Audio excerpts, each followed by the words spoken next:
A rare scene occurred in Inner Mongolia, China. After 5 million rabbits were put into the Kubuqi Desert, the survival rate of local trees reached an astonishing 96%.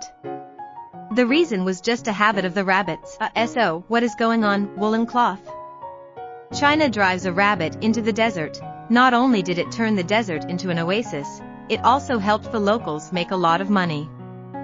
5 million rabbits were released into the Kubuqi Desert, and the tree survival rate reached an astonishing 96%. The tree survival rate is as high as 96%, and rabbit breeding in China's deserts has been a great success.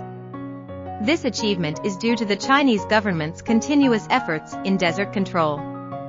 By implementing tree planting and rabbit breeding projects, China has successfully improved tree survival rates, thus improving the desert environment.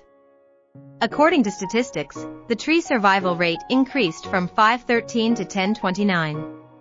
Which means that 96% of the trees planted in the previous 5 years successfully survived.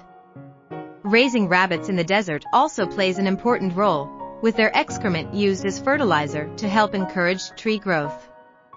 Creating a virtuous cycle, this successful case is not only of great significance to China's desert management, but also provides valuable experience to other countries. Through scientific project planning and management, as well as strong government support, desert management can achieve gratifying results.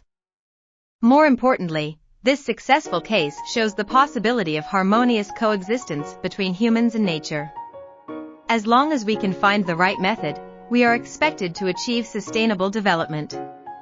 It is hoped that China's successful experience will inspire more countries to increase investment in desert control and jointly contribute to improving the global environment.